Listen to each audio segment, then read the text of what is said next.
ठीक है।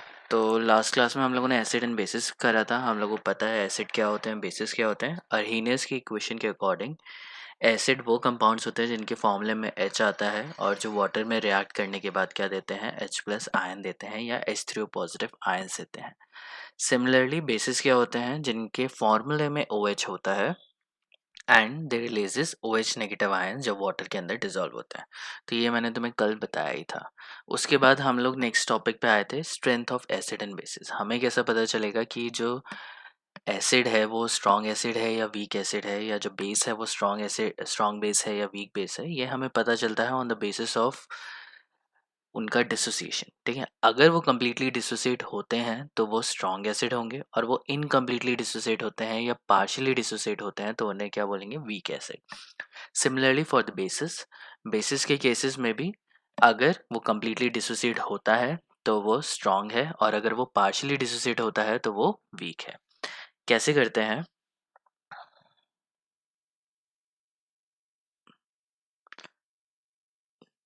मैं इधर लिख देता हूँ।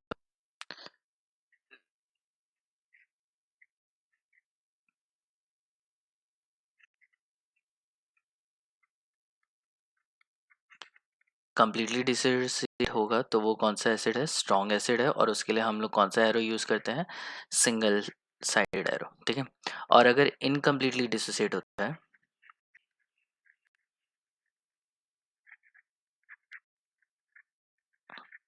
ठीक है, फॉर एग्जांपल 50% डिसोसिएट हो गया, 30% हो गया, तो उसे हम लोग बोलेंगे वीक एसिड और बेस।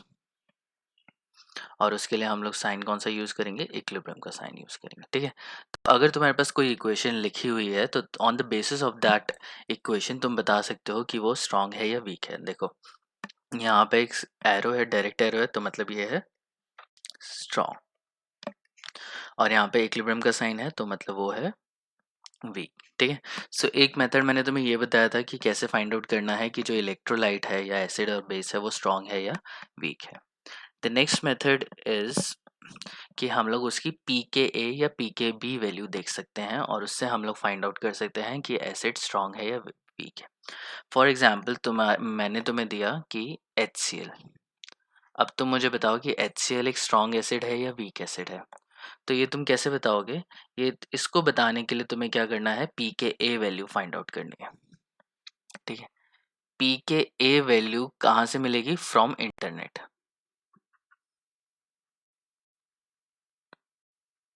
और बुक्स। ठीक है, अब बुक्स खोल के देखने बैठोगे तो ज़्यादा टाइम लगेगा, internet is a better method जहाँ से हम लोग देख सकते हैं। तो अगर मुझे pKa की वैल्यू पता है तो उस बेसिस पे मैं बता सकता हूँ कि HCl एक स्ट्रॉन्ग एसिड होगा या एक वीक एसिड होगा। ठीक है, अब ये pKa है क्या, pKa होता है कि कितना वो डिसोसिएट हो रहा है, and K is the dissociation constant जो हम लोगों ने कल भी किया था।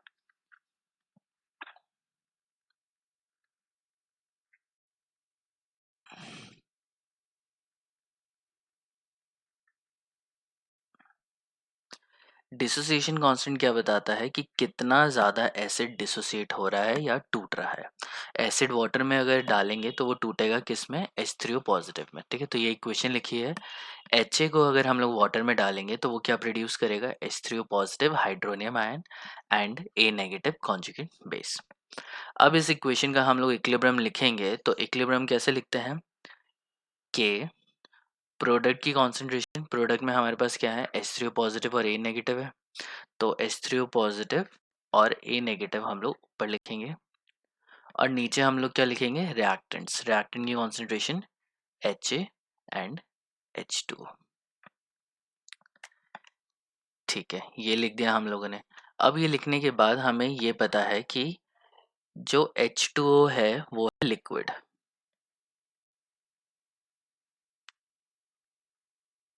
ठीक है, H2O लिक्विड है, तो according to equilibrium concentration of solids and liquids is 1। ठीक है, ये हमें बताया गया है इक्विलिब्रियम में कि सॉलिड और लिक्विड दोनों की कॉन्सेंट्रेशन क्या होती है, 1 होती है, चाहे कोई भी सॉलिड ले लूँ या कोई भी लिक्विड ले लूँ। तो यहाँ पे उस केस में जो H2O है उसका जो कॉन्सेंट्रेशन होगा वो हो जाएगा 1। H2 की वैल्यू कितनी हो जाएगी, 1 होगी। तो मैं दिख रहा होगा Ha क्या है, एक्वस है, H2O लिक्विड है, H3O पॉजिटिव एक्वस है और A नेगेटिव क्या है, एक्वस है। तो ये जो चीज़ लिक्विड है, जो वाटर लिक्विड है, इसकी जो कॉन्सेंट्रेशन है या इसकी जो एक्टिविटी है वो 1 के इक्वल होती है। ठीक है, मतलब ये क्या होता है, कांस्टेंट ही रहती है। हम्म, तो हम लोग क्या करते हैं, यहाँ से इस फॉर्मूले से, ये जो फॉर्मूला हमारा इक्विलिब्रियम का बना है, इसमें क्या करते हैं, H2 की कॉन्सेंट्रेशन तो कांस्टेंट है, 1 है, तो इसको हम लोग कहाँ मल्टीप्लाई कर देते हैं, Kc के पास कर देते हैं। तो Kc में मैंने क्या मल्टीप्लाई कर दिया, H2 की कॉन्सेंट्रेशन मैं ऐसे लिख सकता हूँ, Kc into H2O is equal to H3O positive A negative divided by Ha, ये बन जाएगा। और इसे Kc और H2, Kc क्या है, कांस्टेंट है, H2 की कॉन्सेंट्रेशन 1 है, तो ये क्या है, एक नया कॉन्सेंट्रेशन, नया कांस्टेंट बन गया और इस कांस्टेंट को हम लोग बोलते हैं Ka। ओके, और ये Ka क्या है, Ka है, Ka is acid dissociation constant. Dissociation constant है लेकिन किसका, एसिड का। A stands for acid, acid dissociation constant. ठीक है, तो एसिड जब डिसोसिएट होगा तो कितना डिसोसिएट हो रहा है वो कौन बताता है, Ka बताता है। ठीक है, तो एक बार मैं फिर से थोड़ा सा जल्दी से रिवाइज करता हूँ। पहली चीज डिसोसिएशन, डिसोसिएशन मतलब क्या होता है, किसी भी चीज का टूटना। जैसे Ha है, ये टूट गया H positive plus A negative में। तो डिसोसिएशन हमें बताएगा कि कितना स्ट्रॉन्ग एसिड है या वीक है। जितना ज़्यादा H प्लस आयन रिलीज होगा, जितना ज़्यादा क्या रिलीज होगा, H प्लस आयन रिलीज होगा, उतना ही स्ट्रॉन्ग एसिड होता है। ठीक है, larger is the amount of H plus ion released, stronger would be the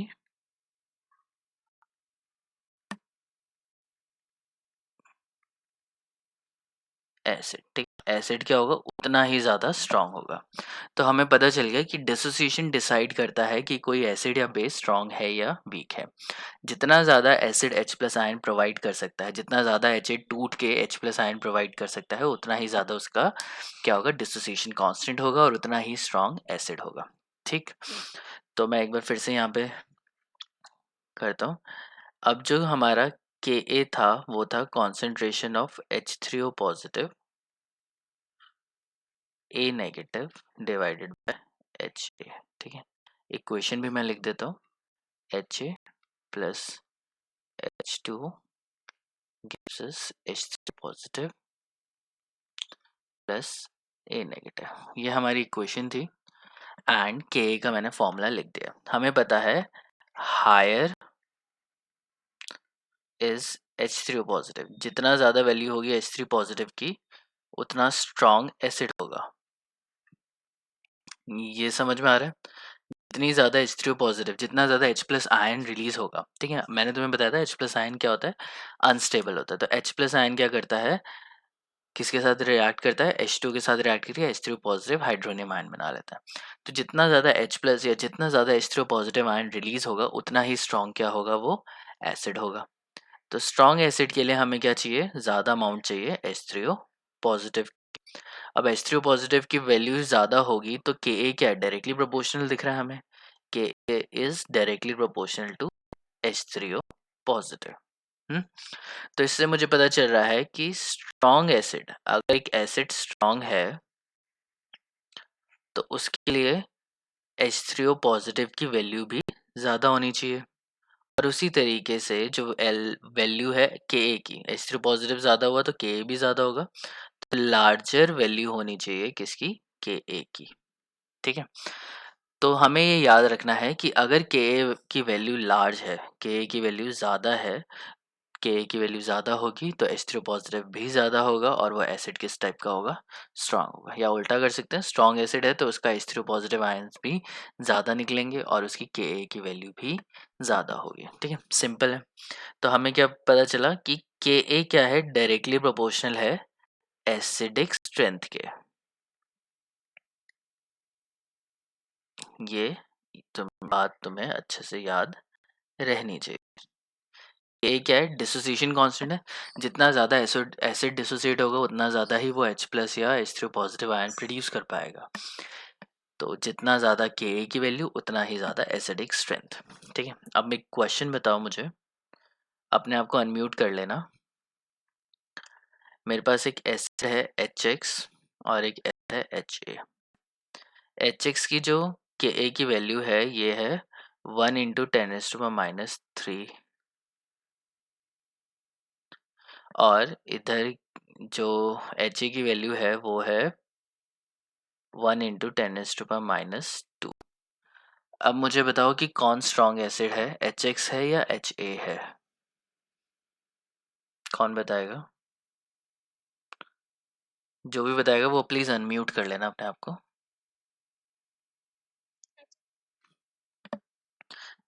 अच्छा, किसने बोला? प्रीति ने बोला शायद, है ना? HX ज्यादा स्ट्रॉन्ग एसिड है, सही है प्रीति? 1 × 10⁻³ और 1 × 10⁻² में से बड़ा कौन है?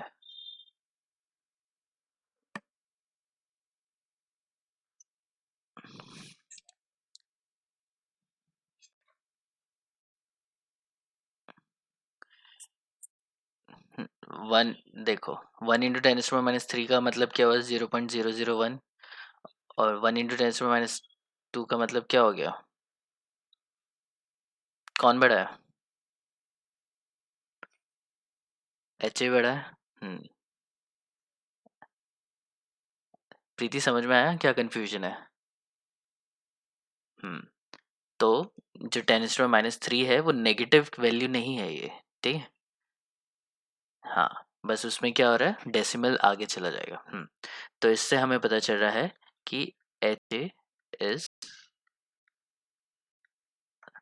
Stronger acid than HX। Clear हो गया ये? ठीक है, लेट्स मूव अहेड। अब यहाँ पे देखो, ये एक टेबल दे रखी है, मैंने दिखा रखी है, तुम्हें दिख रही होगी। अगर तुम्हारा जो फ़ोन है अगर उसको रोटेट कर दोगे ना, लैंडस्केप मोड में ले जाओगे तो तुम्हें चीज़ें ज़्यादा अच्छे से दिख पाएंगी और तुम उससे अपने फ़ोन की स्क्रीन को जूम करके भी देख सकते हो। दोनों हाथों से खींचोगे तो स्क्रीन भी बड़ी हो जाएगी। ओके, तो यहाँ पे तुम्हें दिख रहे हैं के की वैल्यू, ठीक है? 1.1 × 10⁻², 7.1 × 10⁻⁴। ये किसकी है? क्लोरस एसिड की, HClO2 की। ठीक है, HNO2 की नाइट्रस एसिड की वैल्यू क्या है? 7.1 × 10⁻⁴। HF की वैल्यू क्या है? 6.8 × 10⁻⁴। ठीक है, जैसे जितना ज़्यादा माइनस में जाता जाएगा उतनी ही ज़्यादा वो वैल्यू क्या होती जा रही है? छोटी होती जा रही है। फॉर्मिक एसिड की 1.8 × 10⁻⁴, एसिटिक एसिड की 1.8 × 10⁻⁵, प्रोपेनोइक एसिड की 1.3 × 10⁻⁵, HClO की 2.9 × 10⁻8 एंड HCN की वैल्यू कितनी आ रही है? 6.2 × 10⁻10। ये वैल्यूज़ मैं तुम्हें सिर्फ दिखा रहा हूँ, तुम्हें याद नहीं करना है, ठीक है? अब यहाँ पे देखो, सबसे छोटी वैल्यू कौन सी है? 6.2 × 10⁻10। जितना ज़्यादा नेगेटिव में जो 10⁻, नेगेटिव वाला जितना ज़्यादा होगा उतनी ही छोटी वैल्यू होगी, क्योंकि वो डेसिमल के 10th प्लेस पे जा रही है, ठीक है? तो इसके हिसाब से जो क्लोरस एसिड है HClO2 is even stronger than rest of them, ठीक है? तो क्लोरस एसिड ज़्यादा स्ट्रॉन्ग है, उसके बाद नाइट्रस एसिड, उसके बाद हाइड्रोफ्लोरिक एसिड, फिर formic acid, acetic acid, propanoic acid, hypochlorous acid and hydrocyanic acid HCN। ठीक है, तो जितनी ज़्यादा वैल्यू होगी के की उतना ही स्ट्रॉन्ग क्या होगा? एसिड होगा। आई होप समझ में आ गया होगा। ठीक है, तो अब मैं एक बार फिर से तुम्हें अच्छे से बता देता हूँ कि स्ट्रॉन्ग एसिड का मतलब क्या होता है। स्ट्रॉन्ग एसिड या स्ट्रॉन्ग इलेक्ट्रोलाइट का मतलब है high value of H2 positive ion. ठीक है, H2 पॉजिटिव आयन की कॉन्सेंट्रेशन ज़्यादा होनी चाहिए। और हम लोग क्या बोल सकते हैं, स्ट्रॉन्ग एसिड है तो हाई वैल्यू होनी चाहिए के। ठीक है, तो ये दो चीज़ें हमें पता चल गई हैं। और एक स्ट्रॉन्ग हम लोगों ने पता था कि अगर एक स्ट्रॉन्ग एसिड है या स्ट्रॉन्ग बेस है तो उसका क्या होना चाहिए, कंप्लीट डिसोसिएशन होना चाहिए।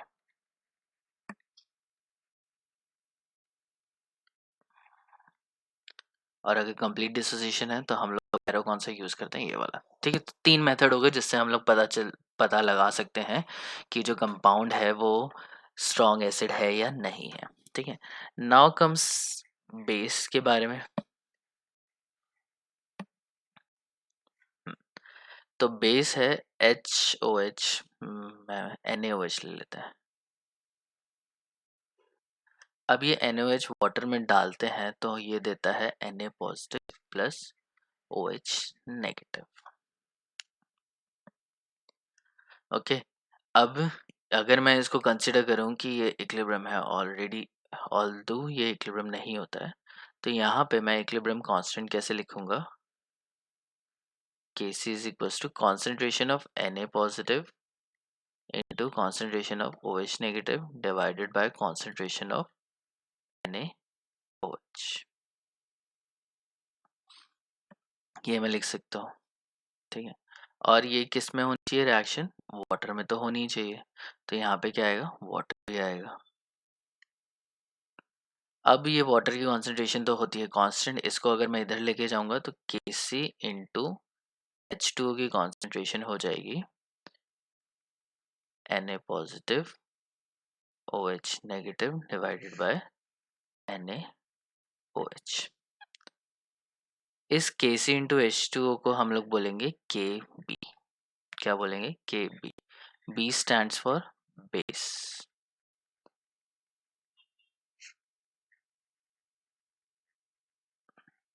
ठीक है, तो यहाँ से मैं फिर से लिख सकता हूँ, स्ट्रॉन्ग बेस का क्या मतलब हुआ, स्ट्रॉन्ग बेस वो होगा जो रिलीजेस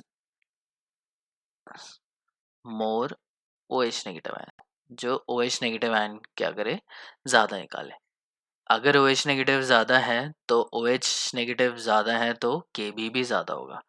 तो इसका मतलब क्या हुआ, स्ट्रॉन्ग बेस ज़्यादा है OH नेगेटिव निकालता है और उसका क्या होता है, हाई वैल्यू होता है किसका, Kb का। ठीक है, तो एसिड और बेस में कंफ्यूजन की ज़रूरत नहीं है। A stands for acid, A stands for acid and B stands for base। ठीक है, तो अगर Ka की वैल्यू ज़्यादा है तो मतलब वो स्ट्रॉन्ग एसिड होगा, Kb की वैल्यू ज़्यादा है तो वो कौन सा होगा, स्ट्रॉन्ग बेस होगा। तो एक क्वेश्चन मैं यहाँ पे लिखता हूँ,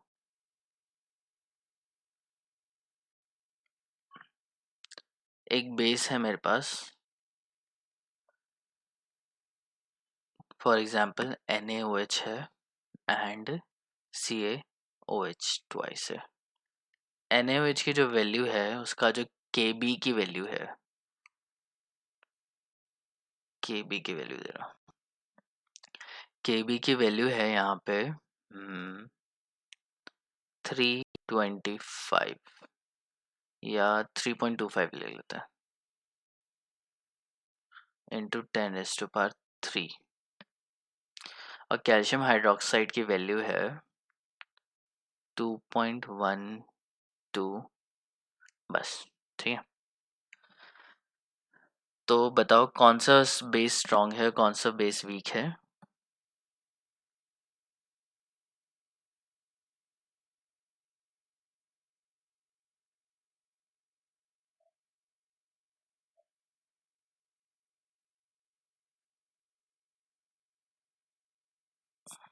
हम्म, हम्म, तो NaOH का जो Kb की वैल्यू है वो ज़्यादा है, जितना ज़्यादा Kb की वैल्यू होगी उतना ही स्ट्रॉन्ग क्या होगा, बेस होगा। तो NaOH में जो Kb की वैल्यू है वो बहुत ज़्यादा है एज कम्पेयर टू COH। तो यहाँ से हमें पता चल रहा है कि NaOH ज़्यादा स्ट्रॉन्ग है बेस है as compared to calcium hydroxide. ठीक है,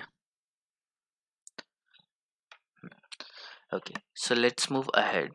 अब नेक्स्ट हमें पढ़ना है auto ionization of water and pH scale. अभी तक तो हम लोग के और Kb की बात कर रहे थे। अब दूसरा एक मेथड जिससे हम लोग फाइंड आउट कर सकें कि एसिड स्ट्रॉन्ग है या वीक है वो होता है पीएच। पीएच से भी हम लोग बता सकते हैं कि एक एसिड स्ट्रॉन्ग होगा या वीक होगा। अब इसको करने के लिए हमें पढ़ना पड़ता है ऑटो आयनाइजेशन ऑफ वाटर।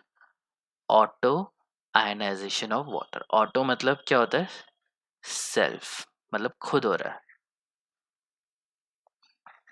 जैसे हम लोग बोलते हैं ऑटोमेटिक, तो ऑटोमेटिक का मतलब क्या होता है? जो चीज़ खुद हो जाती है उसे हम लोग क्या बोलेंगे? ऑटोमेटिक बोलेंगे। तो ऑटो आयनाइजेशन क्या होता है कि खुद का जब आयनाइजेशन होता है, वाटर क्या करता है? खुद ही आयनाइज हो जाता है और वो क्या प्रोड्यूस करता है? H3O positive and OH negative. ठीक है, तो दो वाटर मिलते हैं और ये क्या प्रोड्यूस कर देते हैं? इसमें H2 को हम लोग लिख सकते हैं HOH, दूसरे कलर से लिखता हूँ,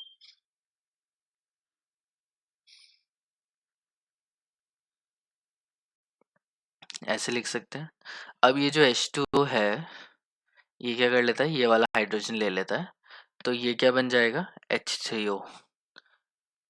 अब इस मॉलिक्यूल के पास दो हाइड्रोजन थे, एक हाइड्रोजन उसने ले लिया, तो कितना हो गया? H3O, और क्या आ जाएगा? Positive plus OH negative. ठीक है, तो जब वाटर का आयनाइजेशन खुद के साथ ही होता है, जब अपने साथ ही वाटर आयनाइज होता है, तब उसे बोलते हैं ऑटो आयनाइजेशन। ठीक है, तो ऑटो आयनाइजेशन में दो वाटर मॉलिक्यूल मिलके क्या प्रोड्यूस करते हैं? H3O positive and OH negative. ठीक है, ये तो मैं मॉलिक्यूलर ज्योमेट्री के हिसाब से दिखा रखा है। ये बीच में ऑक्सीजन है, ऊपर दो लोन पेयर हैं और दो हाइड्रोजन है। यहाँ पे भी दो लोन पेयर, दो हाइड्रोजन। वाटर का हमें पता है कि स्ट्रक्चर में क्या होता है? दो लोन पेयर होंगे और दो हाइड्रोजन होंगे। ठीक है, तो यहाँ पे ये जो ब्लू कलर से हैं, ब्लू वाले जो एटम्स हैं वो हाइड्रोजन है, रेड एटम कौन सा है? ऑक्सीजन है, और जो इस तरीके से बने हैं वो क्या है? Lone pair. तो दिख ही रहा होगा इस मॉलिक्यूल में, ये लोन पेयर है, ये लोन पेयर है, ये हाइड्रोजन है और ये हाइड्रोजन है, और ये बीच वाला क्या लगा हुआ है? ऑक्सीजन लगा हुआ है।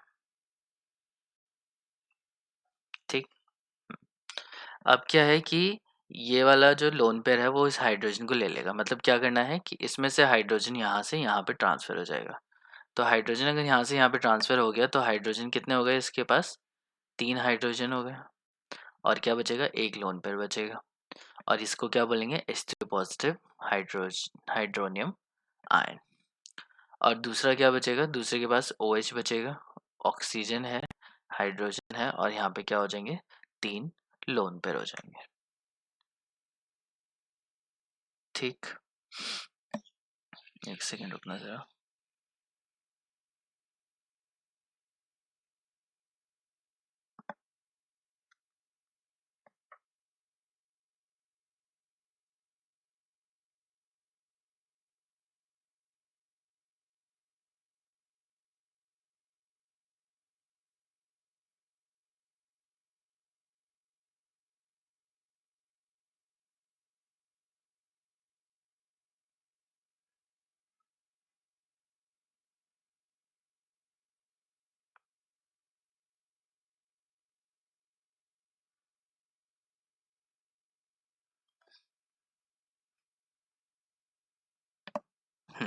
ठीक है, तो दो H2 मॉलिक्यूल क्या प्रोड्यूस करते हैं? H3 positive ion and OH negative ion. H3 positive का नाम क्या है? हाइड्रोनियम आयन, और OH नेगेटिव को क्या बोलते हैं? Hydroxide ion. ठीक है, तो एक क्या है? हाइड्रोनियम आयन है, और दूसरा क्या है? हाइड्रोक्साइड आयन है। ओके, तो इसे हम लोग बोलते हैं ऑटो आयनाइजेशन ऑफ वाटर। ठीक है, अब ऑटो आयनाइजेशन होगा तो मेरे पास इक्वेशन थी H2O liquid plus H2O liquid, which gives H3O positive plus OH negative. ठीक है, दो H2O मिलके H3O पॉजिटिव और OH नेगेटिव आयंस प्रोड्यूस करते हैं।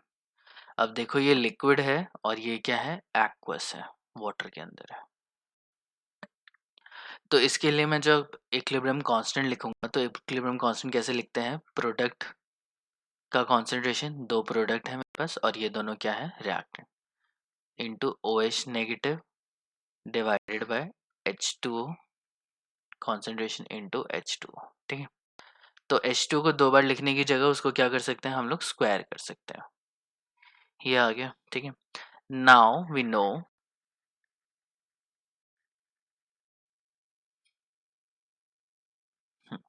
now we know that concentration of H2O now we know that concentration of H2O is 1 as it is a liquid। तो जब equilibrium हम लोग पढ़ेंगे तो हम लोग जानेंगे कि जब भी इक्विलिब्रियम का हम लोग फॉर्मूला लिखते हैं तो अगर कोई भी रिएक्टेंट लिक्विड हुआ या सॉलिड हुआ तो वो इक्विलिब्रियम के फॉर्मूले में नहीं आता है। ठीक है, तो ये तुम्हें याद रखनी है, कोई भी इक्वेशन में अगर कोई भी चीज़ लिक्विड है या फिर सॉलिड है तो उसकी कॉन्सेंट्रेशन ऑटोमेटिकली 1 हो जाती है। ठीक है, अब Kc को मैं H2O से मल्टीप्लाई कर देता हूँ तो Kc इंटू H2O का whole square is equals to H3O positive into OH negative. ठीक है, मैंने क्या किया, इसको क्रॉस मल्टीप्लाई कर दिया। ठीक है, अब H2O की वैल्यू क्या है, 1 है। अभी हम लोग ने बताया जो भी सॉलिड होते हैं या जो भी लिक्विड होते हैं उनकी कॉन्सेंट्रेशन क्या होती है, होती है। ठीक? तो अगर H2O की कॉन्सेंट्रेशन लिक्विड है, क्योंकि वो लिक्विड है तो उसकी कॉन्सेंट्रेशन 1 होगी, तो H2O की जगह 1 से मल्टीप्लाई कर देंगे। ठीक है, तो Kc क्या बन जाता है, इसको हम लोग लिखते हैं Kw। दूसरे कलर से मैं लिखता हूँ Kw is equals to H3O positive into OH negative. ठीक है, तो ये हमारे पास एक इम्पॉर्टेंट फॉर्मूला आया है जो कि तुम्हें याद करना है। ठीक है, Kw क्या होता है, concentration of H3O positive ion into OH negative. जो प्रोडक्ट हैं इन दोनों की कॉन्सेंट्रेशन मल्टीप्लाई कर देंगे वो क्या बन जाएगा, Kw। एंड Kw का जो नाम होता है वो होता है ionic product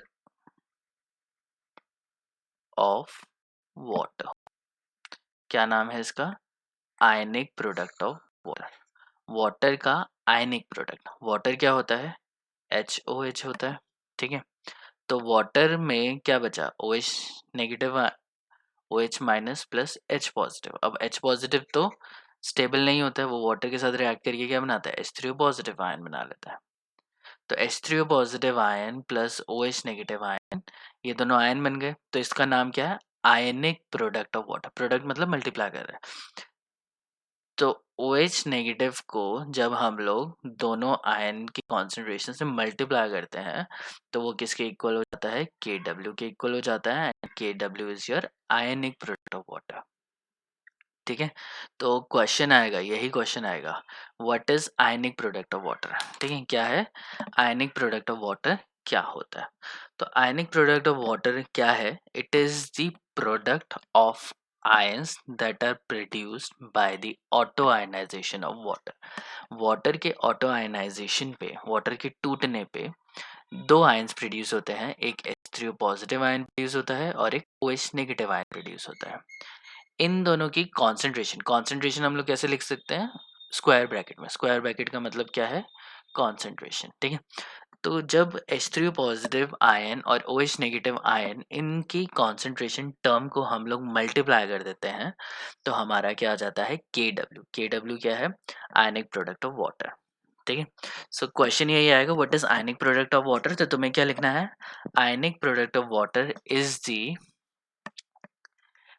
product of concentration terms of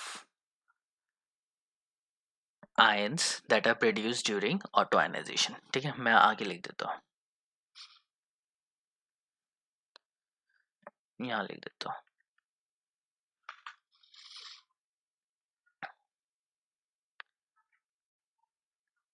it is the product of concentration of ions that are produced during the auto ionization of water। ठीक है, तो वाटर के जब टूटने से जो वैल्यू निकलती है, वाटर जब ऑटो आयनाइज होता है अपने आप टूट जाता है, तब उसके दो आयंस बनते हैं, H3O positive and OH negative. उन दोनों की कॉन्सेंट्रेशन टर्म को जब हम लोग मल्टीप्लाई कर देते हैं तो हमारे पास क्या बन जाता है, आयनिक प्रोडक्ट ऑफ वाटर।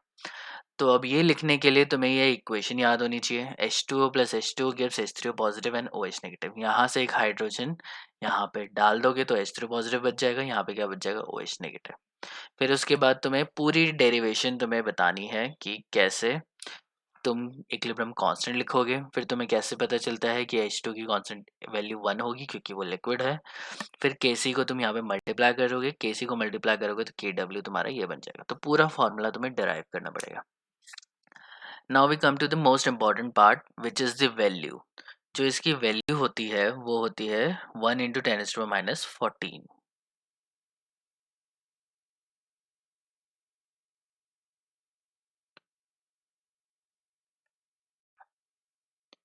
जो वैल्यू है वो है 1.0 इंटू 10⁻⁻14। देखो वाटर का pH कितना होता है, 7 होता है, सबको पता है। तो 7 का डबल कर देंगे 14, तो वैल्यू कितनी आनी चाहिए, 14 आनी चाहिए। लेकिन कैसे लिखेंगे, 1 इंटू 10⁻⁻14। वैल्यू क्या है, 1 इंटू 10⁻14, या फिर तुम सीधा लिख सकते हो 10⁻14, एक ही बात है। ठीक है, तो इस तरीके से तुम्हें ये वैल्यू याद रहनी चाहिए। यहाँ तक सबको क्लियर है? किसी को कोई डाउट है तो बताओ, मेरे से पूछो, या कुछ नहीं समझ में आया तो बताओ, मैं फिर से बताता हूँ।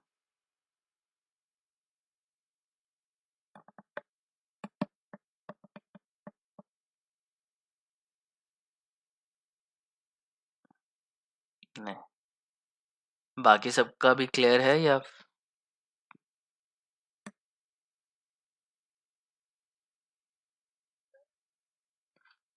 ठीक है, तो वापस आते हैं हम लोग, नेक्स्ट पॉइंट पे चलते हैं।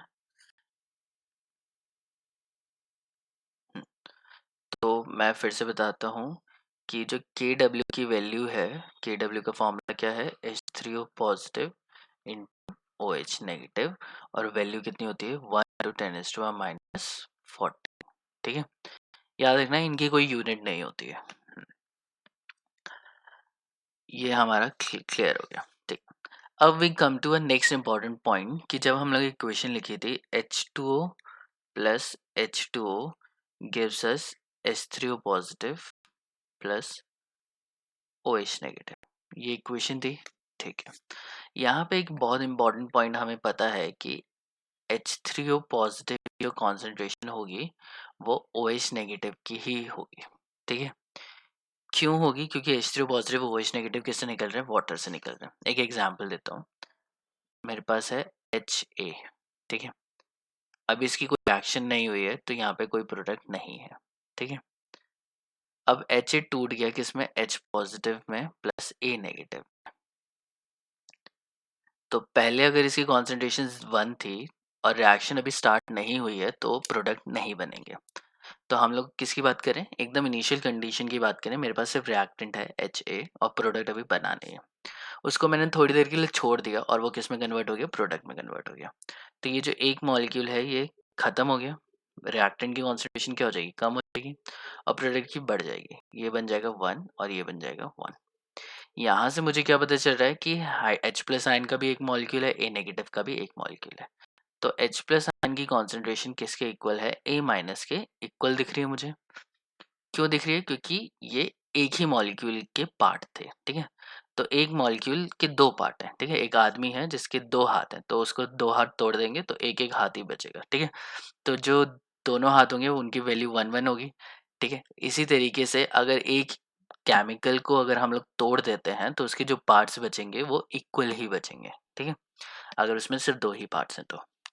Similar is the case H3O positive OH negative क्या आ रहा है, इन दोनों मॉलिक्यूल से आ रहा है, ठीक है, ये दोनों मॉलिक्यूल टूट रहे हैं, इसने इसको एक्सेप्ट कर लिया तो ये H3O पॉजिटिव बच गया और ये OH नेगेटिव बन गया, तो एक ही वाटर मॉलिक्यूल है जो H प्लस और OH में टूट गया। इससे हमें पता चलता है कि H3O positive and OH negative ion की जो कॉन्सेंट्रेशन होती है वो हमेशा सेम होती है। सो इतना मुझे परफेक्टली क्लियर हो चुका है, ठीक है। अब KW का जो फॉर्मूला मैंने लिखा है ये लिखा है। अब H3O पॉजिटिव किसके इक्वल है, OH नेगेटिव इक्वल है, and OH negative is equal to H3O positive, तो मैं इसको ऐसे लिख सकता हूँ H3O positive into H3O positive, OH negative की जगह OH नेगेटिव H3O पॉजिटिव के ही इक्वल है, तो मैंने OH की जगह H3O पॉजिटिव ही यहाँ पे मैंने लिख दिया, ठीक है। मैं इसको थोड़ा और बड़ा करके लिखता हूँ ताकि तुम्हें अच्छे से समझ में आए। KW था H3O positive into OH negative. अभी मैंने यहाँ पे डिराइव किया है कि H3O पॉजिटिव किसके इक्वल है, OH नेगेटिव के इक्वल है, या OH नेगेटिव किसके इक्वल है, H3O पॉजिटिव के इक्वल है, तो मैं इसको ऐसे लिख सकता हूँ H3O positive into H3O positive, ठीक है, OH की जगह H3O पॉजिटिव लिख दिया। और फिर इसको कैसे लिखा जा सकता है, H3O पॉजिटिव का होल स्क्वायर, इस तरीके से भी इसे लिखा जा सकता है। तो यहाँ पे फॉर्मूला क्या हो गया कि KW क्या है, H3O पॉजिटिव का होल स्क्वायर है, जिसका मतलब है कि H3O पॉजिटिव क्या होता है, अंडर रूट होता है KW का। किसका अंडर रूट होता है, KW का। ये बात हमें पता चली अभी यहाँ से, ठीक है। अब हमें पता है कि KW की वैल्यू क्या है,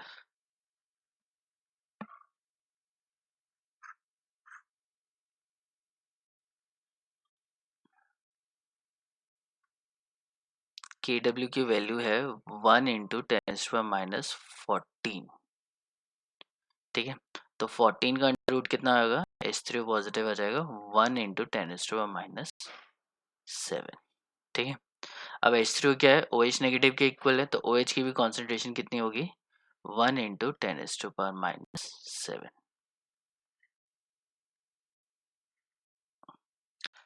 तो आयनिक प्रोडक्ट ऑफ वाटर से हमें क्या पता चल रहा है कि H3O पॉजिटिव की जो वैल्यू होती है वो होती है 1 इंटू 10⁻⁷, एंड OH की जो वैल्यू होती है वो भी होती है 1 इंटू 10⁻⁷, क्योंकि H3O पॉजिटिव की कॉन्सेंट्रेशन OH नेगेटिव आयन की कॉन्सेंट्रेशन के इक्वल ही रहती है हमेशा।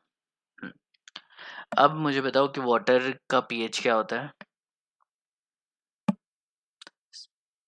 7 होता है वाटर का पीएच। वाटर क्या होता है, न्यूट्रल होता है, ना ही एसिडिक होता है ना ही बेसिक होता है, क्या होता है वो, न्यूट्रल होता है।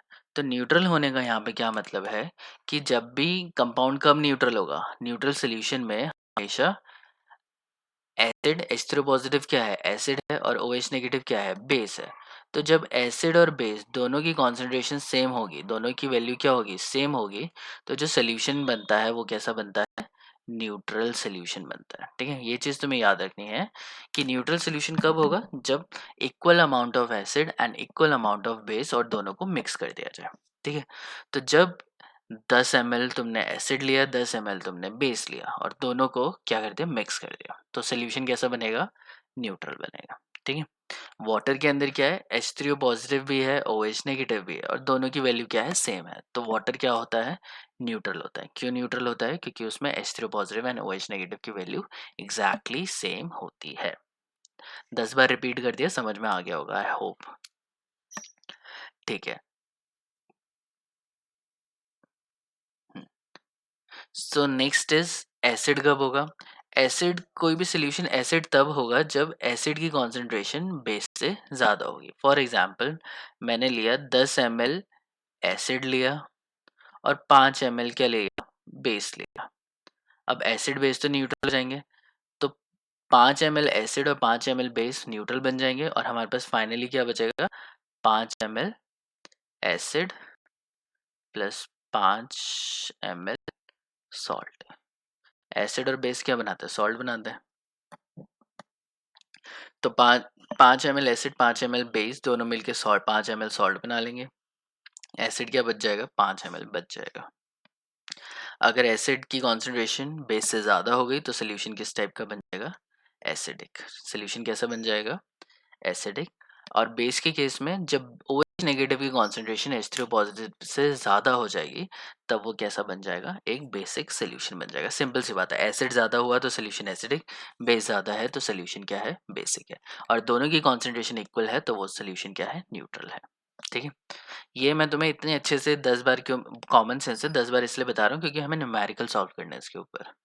ठीक है, तो मैं एसिड की कॉन्सेंट्रेशन दे रखी होगी और पूछा जाएगा कि ये जो सोल्यूशन है वो एसिडिक है या बेसिक है। तो सिर्फ एसिड की कॉन्सेंट्रेशन से तुम फाइंड आउट नहीं कर सकते, तुम्हें कॉन्सेंट्रेशन ऑफ एसिड पता होनी चाहिए, फिर तुम्हें कॉन्सेंट्रेशन ऑफ बेस पता होनी चाहिए। अगर दोनों इक्वल आ रहा है तो सोल्यूशन न्यूट्रल है। अगर एसिड की कॉन्सेंट्रेशन ज़्यादा है तो सोल्यूशन एसिडिक है, और बेस की कॉन्सेंट्रेशन ज़्यादा है तो बेस सोल्यूशन क्या है? बेसिक है। ठीक है,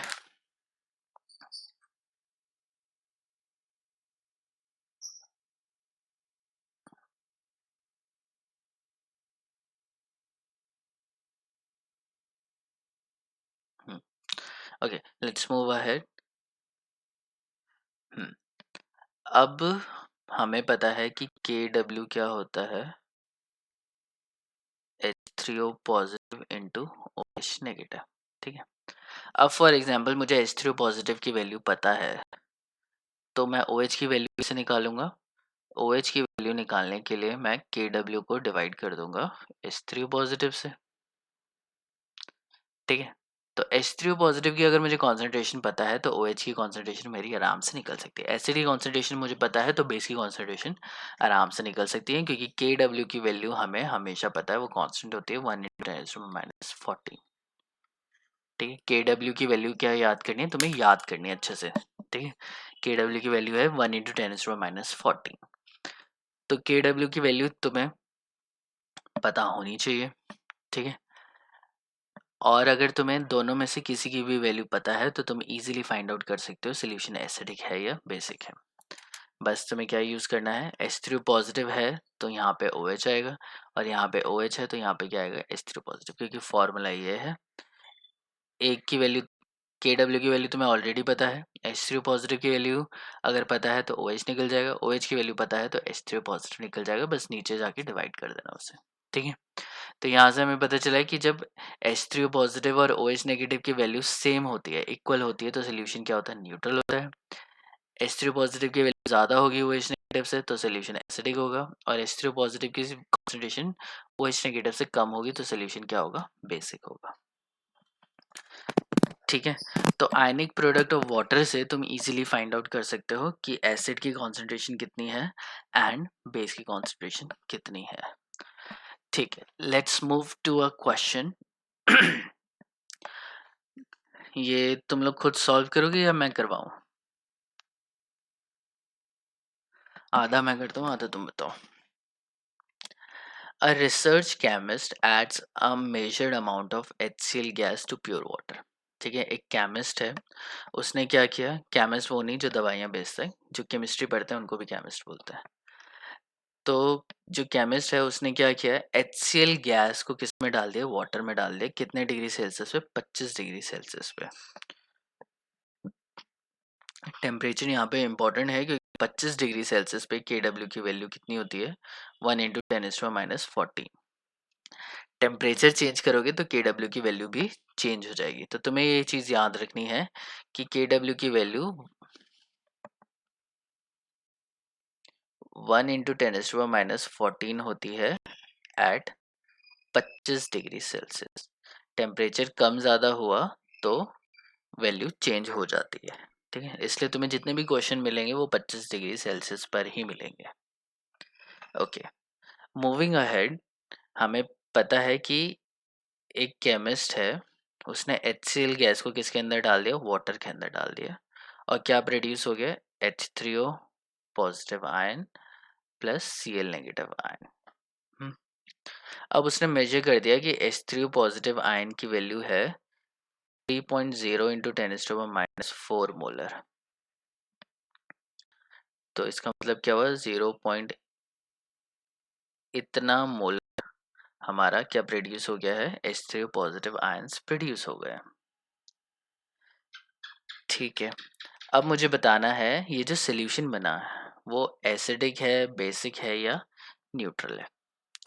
तो इसको करने के लिए हमें फॉर्मूला पता है Kw is equals to concentration of H3O positive into concentration of OH negative. अब क्या निकालना है, OH नेगेटिव निकालना है, तो मैं Kw लिखूंगा और H3O पॉजिटिव नीचे डिवीजन में डाल दूंगा। Kw की वैल्यू क्या है, 1 इंटू 10⁻⁻40 और H3O पॉजिटिव की वैल्यू क्या है, 0.0003।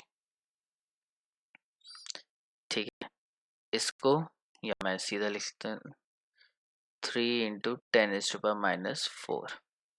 बताओ आंसर, कैलकुलेट करो, कैलकुलेटर वगैरह जो भी है तुम्हारे पास यूज़ करो और मुझे आंसर बताओ कितना आएगा।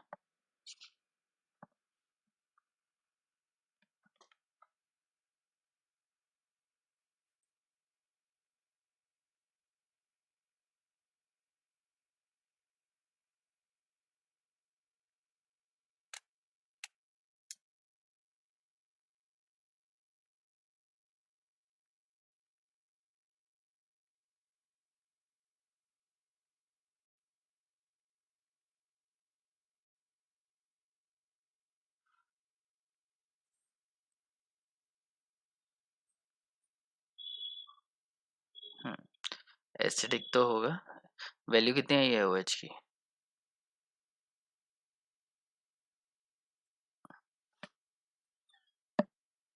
तो बिना निकाले कैसे पता चलेगा कि एसिडिक होगा या नहीं होगा।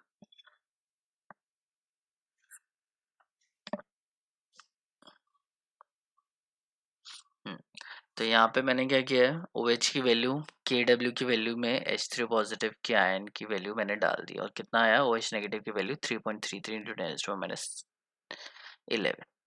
अब 10⁻11 है और ये क्या है, 10⁻4 है। ठीक है, तो H3 पॉजिटिव की वैल्यू हमारे पास जो थी वो थी 3 इंटू 10⁻4 और OH नेगेटिव की वैल्यू कितनी है, 3.33 इंटू 10⁻11। कौन बड़ा है, H3 पॉजिटिव की कॉन्सेंट्रेशन ज़्यादा बड़ी है, कि कॉन्सेंट्रेशन ज़्यादा है as compared to OH negative. ठीक है, क्योंकि ये डेसिमल की 11 डिजिट बाद है और ये डेसिमल के 4 डिजिट के बाद है। ठीक है, जैसे मैंने बताया 0.003 वैल्यू है और इसकी 0.10 लगा दोगे उसके बाद 3 आएगा। तो अगर कॉन्सेंट्रेशन ऑफ H3O पॉजिटिव की ज़्यादा होगी OH नेगेटिव से तो सोल्यूशन क्या होगा, एसिडिक। ठीक है, HCl एसिडिक होता है, एसिड है, तो ऑब्वियसली ये सोल्यूशन क्या होना चाहिए, एसिडिक ही होना चाहिए। समझ में आया ये क्वेश्चन। तो ये सिंपल सा क्वेश्चन था, H3 पॉजिटिव आयन की कॉन्सेंट्रेशन OH नेगेटिव से ज़्यादा है तो इसलिए ये कंपाउंड एसिडिक है। ठीक है, ओके, तो आज के लिए हम लोग इतना ही करते हैं।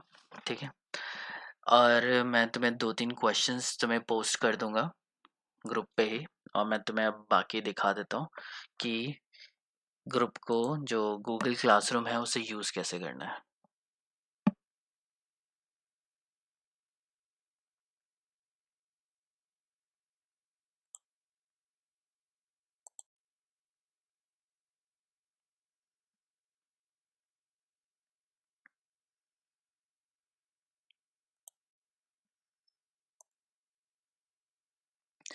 तो ये तुम्हारी गूगल क्लासरूम है। ठीक है, फ़ोन में थोड़ा सा अलग दिखता होगा लेकिन बाकी सब कुछ सेम है। ठीक है, BSc फर्स्ट ईयर 2020-2023 तुम्हारा सेशन है। ठीक है, यहाँ पे तुम्हें दिख रहा होगा क्लास कोड। ठीक है, वो सबको नहीं दिखता है, मुझे ही दिखता है। और अगर मैं इसको खोलूँगा तो ये एक क्लास कोड है। ठीक है, किसी को भी अगर क्लास ज्वाइन करनी होगी तो वो इस कोड से ज्वाइन कर सकता है। ठीक है, गूगल क्लासरूम ऐप डाउनलोड करे, क्लास का कोड डाल दे तो हो जाएगा। और यहाँ पे तुम्हें दिख रहा है कॉपी इनवाइट लिंक दिख रहा होगा। ठीक है, इसको अगर मैं लिंक को कॉपी करूँगा, जो मैंने लिंक तुम्हें गूगल क्लास सॉरी व्हाट्सएप पे भेजा था उसके थ्रू भी तुम ज्वाइन हो सकते हो। ठीक है, अब यहाँ पे 4 चीज़ें दिख रही होंगी तुम्हें, एक स्ट्रीम है, ठीक है। इसके बाद यहाँ पे क्या दिख रहा है, ये क्लासरूम। इसके बाद यहाँ पे है पीपल, ठीक है, और यहाँ पे है ग्रेड्स। तो 4 तुम्हारे पास हैं, एक है स्ट्रीम, एक क्लास वर्क, एक पीपल एंड ग्रेड्स, ठीक है। हो सकता है तुम्हारे में 3 हो या 2 हो। स्ट्रीम और क्लास वर्क ज़रूर होगा, क्योंकि बीइंग अ टीचर मेरे पास ज़्यादा ऑप्शंस हैं, और बीइंग अ स्टूडेंट तुम्हारे पास ऑप्शंस क्या होंगे, कम होंगे, क्योंकि इसमें तुम चेंज नहीं कर सकते, इसमें मैं चेंज कर सकता हूँ क्योंकि मैंने बनाया, ठीक है। स्ट्रीम में यहाँ पे तुम देख रहे होगे, यहाँ पे अनाउंसमेंट्स हैं, ठीक है। यहाँ पे क्या है, अनाउंसमेंट है। तो 2 अनाउंसमेंट दिख रही हैं। Mohit Gupta posted a new material acid and bases lecture 1 8/4/2021, ठीक है। तो हमारा जो फर्स्ट लेक्चर हुआ था वो कल हुआ था, तो L1 stands for lecture 1। Date मैंने कल की डाल रखी है, तो ये हमारा कल का लेक्चर था। अब इसके अंदर है क्या, अब अगर इसको तुम खोलोगे तो यहाँ पे तुम्हें 2 चीज़ें दिखेंगी, दिख रही है यहाँ पे, एक है पीडीएफ और एक है यूट्यूब वीडियो। तो पीडीएफ तो तुम्हें मैंने ग्रुप पे भी भेज दी थी, बट अगर इन केस अब रोज़ मैं ग्रुप पे नहीं भेजूंगा, ठीक है, मैं यहाँ पे अपलोड कर दूंगा। तुम इसको यहाँ से खोल के इजीली तुम देख सकते हो, सॉरी, ठीक है। ये कल की क्लास थी, उसके जो नोट्स थे जो मैंने लिखा था वो यहाँ पे लिखा हुआ है, दिख ही रहा होगा तुम्हें, ठीक है। अपने आप को अनम्यूट कर सकते हो, और किसी को कोई प्रॉब्लम हो तो मुझसे इंस्टेंटली पूछ लेना, ठीक है। अब कल का जो वीडियो था, कल की जो क्लास थी उसको मैंने रिकॉर्ड किया था, ठीक है, यहाँ पे। तो इसको तुम चलाओगे तो तुम्हें कल का जो भी डे 1 घंटे का जो भी हमारा लेक्चर था 56.42 मिनट्स का, वो सारा का सारा रिकॉर्डेड है। मेरी आवाज़ और तुम्हारी आवाज़ सब कुछ यहाँ पे होगी, ठीक है, जिन जिन लोगों ने इंटरेक्ट किया है। तो ये यूट्यूब पे वीडियो है, ठीक है, ये चैनल है, इस पे तुम जाके देख सकते हो, या फिर डायरेक्टली यहाँ पे तुम्हें रोज़ वीडियो का लिंक ऑलरेडी मिल जाएगा। किसी दिन नहीं मिले, किसी दिन मैं भूल जाऊँ, तो एटलीस्ट मुझे याद दिला देना कि सर अभी तक नहीं आया।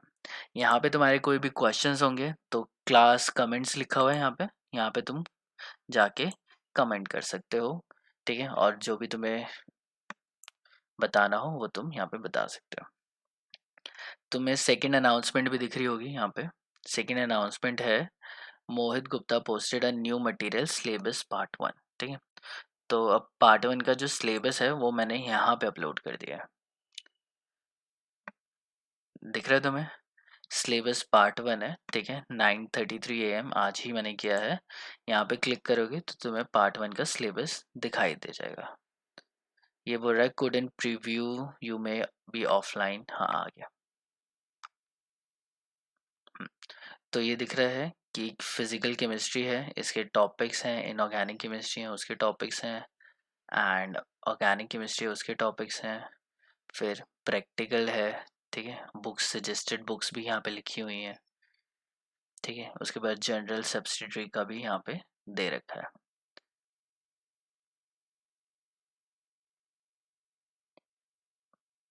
ठीक है।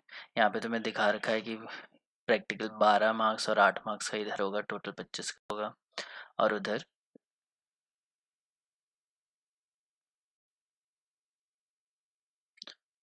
ऑनर्स का प्रैक्टिकल होता है 50 नंबर का, ठीक है। उसमें से क्या क्या टॉप 5 नंबर का ये आएगा, 5 नंबर का नोटबुक होगी, और बाकी ये सारा होगा, ठीक है।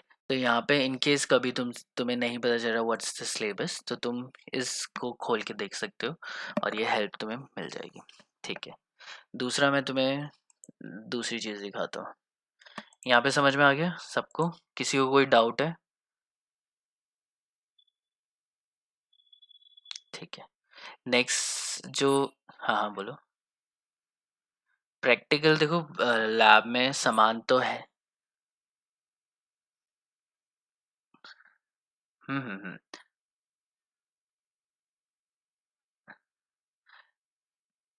प्रैक्टिकल का एग्ज़ाम देने के लिए तुम्हें बाहर जाना पड़ेगा दूसरे कॉलेज में। हम्म, नहीं, जो तुम्हारा एग्ज़ाम होता है वो भी किसी और कॉलेज में होगा। जैसे तुम्हारे बोर्ड्स जैसे 12th क्लास के एग्ज़ाम्स तुमने दिए होंगे ना, किसी और कॉलेज में जाके या किसी और स्कूल में जाके होता है, वैसे ही यहाँ पे होता है। प्रैक्टिकल भी किसी और में होंगे और ये भी यहाँ अलग किसी और कॉलेज में होगा। अगर ज़्यादा बच्चे हो गए तो हो सकता है कि हमारे कॉलेज में सेंटर दे दे, बाकी सेंटर किसी और कॉलेज में ही पड़ता है। ठीक है, अब यहाँ पे 4 हैं। Next is class work. तो ये जो अनाउंसमेंट है वो तुम्हें क्लास वर्क में मिल जाएंगी। ये तुम्हें टॉपिक दिख रहे हैं, सिलेबस दिख रहा है और एसिड एंड बेसिस। यहाँ पे लेक्चर 1 तुम्हें दिख रहा होगा। अब मैं आज यहाँ पे लेक्चर 2 डाल दूंगा। ये जो मैंने पीपीटी है उसको मैं पीडीएफ में कन्वर्ट करके यहाँ पे डाल दूंगा और लेक्चर यूट्यूब पे अपलोड करके लिंक भी डाल दूंगा। ठीक है, तो आज मैं ग्रुप पे नहीं भेजूंगा, तुम्हें यहीं मिल जाएगा।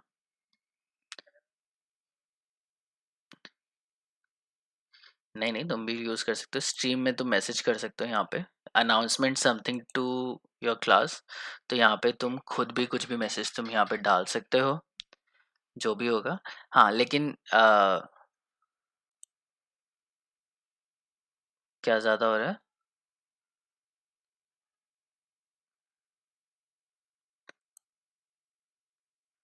ओके। हाँ मैं, हाँ थोड़ा बहुत ऑनलाइन में प्रॉब्लम्स आती ही हैं। मैं बोल रहा था कि हाँ तुम इसको खुद ही एक्सप्लोर करके देख सकते हो। यहाँ पे अनाउंसमेंट है, यहाँ पे तुम कुछ भी लिख सकते हो। ये सारा जो मैंने लिंक दिए हैं इसको खोल के तुम अपने ऐप में चेक करना, तुम्हें सब कुछ मिल जाएगा। ठीक है,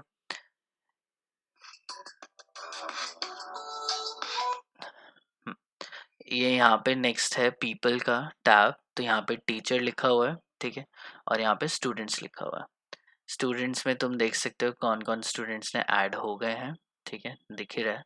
और यहाँ पे है ग्रेड्स। ठीक है, जब भी मैं कोई टेस्ट लूँगा या असाइनमेंट लूँगा उसको मैं चेक करके मैं यहीं पर ग्रेड्स दूंगा और वो सारे ग्रेड्स तुम लोगों के यहाँ पे आ जाएंगे, किसके कितने मार्क्स आए हैं। ठीक है, वो जब करेंगे तब हम लोग देखेंगे। ठीक है, मैं तुम्हें दूसरा दिखाता हूँ। पिछले साल भी मैंने ऑनलाइन क्लास ली थी, बीएससी फर्स्ट ईयर।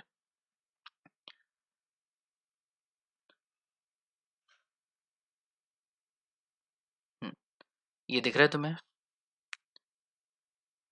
इसमें क्या है कि मैंने कुछ टॉपिक्स करा रखे हैं और ये तुम्हें दिख रहा होगा यहाँ पे फॉर्म 7 जनवरी 2022। तो नोबल गैसेस के शिवम स्टूडेंट है, उसने सारे क्वेश्चन सॉल्व कर रखे हैं। मैं तुम्हें दिखाता हूँ। नोबल गैस एक टॉपिक है, तो प्रीवियस ईयर के जितने भी क्वेश्चंस हैं ना वो उसने वहाँ पे सॉल्व किए हुए हैं, दिख रहा होगा। पहला क्वेश्चन है describe separation of noble gases, तो उसने ये सॉल्व किया हुआ है।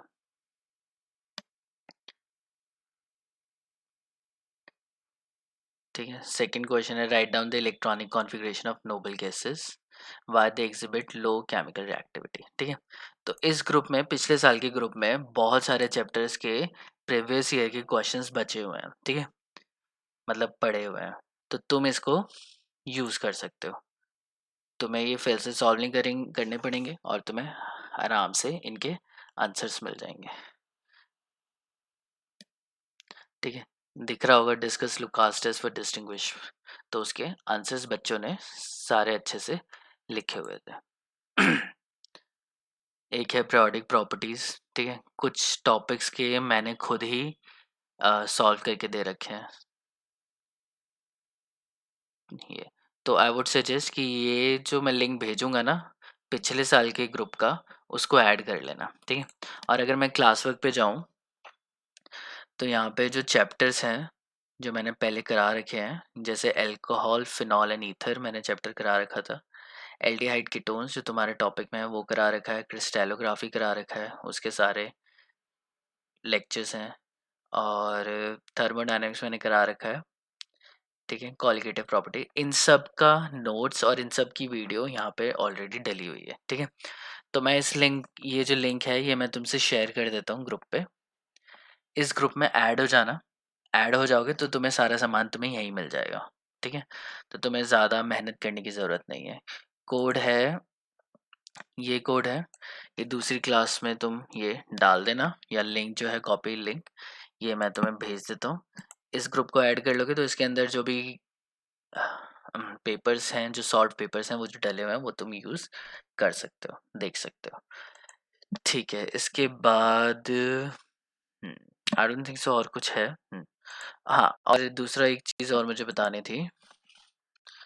there is another channel.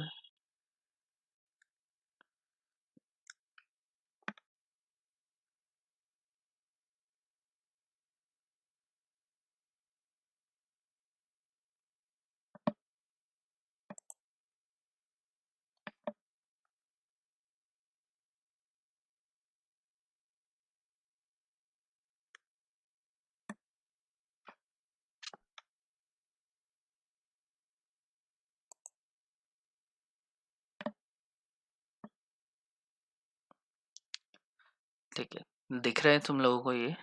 तो ये मेरा एक चैनल है यूट्यूब का, कैंप फंडामेंटल्स। इस पे मैंने बहुत सारे टॉपिक्स डाल रखे हैं, जैसे HSAB प्रिंसिपल तुम्हारे टॉपिक का है, ठीक है। और काफ़ी सारी वीडियोस उसमें डाल रखे हैं, काफ़ी सारी नहीं, मतलब कुछ ही वीडियोस हैं, 10-20 वीडियोस हैं। ये एसिड बेसिस हम लोग कर रहे हैं, तो जैसे लक्स फ्लड एसिड बेस क्या होते हैं, लुईस एसिड बेसिस क्या होते हैं, और इक्विलिब्रियम वगैरह के कुछ काफ़ी टॉपिक्स हैं जो यहाँ पे ऑलरेडी एडेड है, ठीक है। तो ये जो चैनल है, इस पे जाना, इसका भी मैं लिंक भेज दूंगा। और इस पे मैं तुम्हें दिखा दूँ, एसिड बेस इक्विलिब्रियम यहाँ पे है,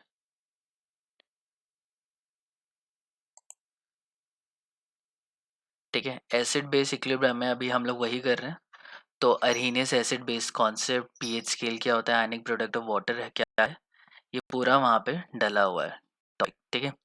तो इस वीडियो को भी तुम जाके वहाँ पे चेक कर सकते हो। उसके बाद फिर बॉन्ड लॉरी करेंगे, लुईस एसिड बेस करेंगे। हो सकता है ये थोड़ा हाई लेवल का हो सकता है तुम लोगों को प्रॉपर्ली समझ में ना आए, लेकिन ठीक है, मैं करा रहा हूँ तो तुम्हें अच्छे से समझ में आ जाएगा। बट आई वुड सजेस्ट कि तुम इस चैनल को सब्सक्राइब करना, और यहाँ पे ये जो वीडियोस मैंने ऑलरेडी डाल रखी हैं उनको एटलीस्ट एक बार जाके चेक कर लेना, ठीक है। इसका भी लिंक मैं तुम्हें डाल दूंगा, ग्रुप पे भेज दूंगा। ये 2 चीज़ें तुम कर लेना, ठीक है। बाकी हम लोग फिर कल मिलते हैं, ठीक है। किसी को कोई प्रॉब्लम? वीडियो ऑन थी क्या इतनी देर से?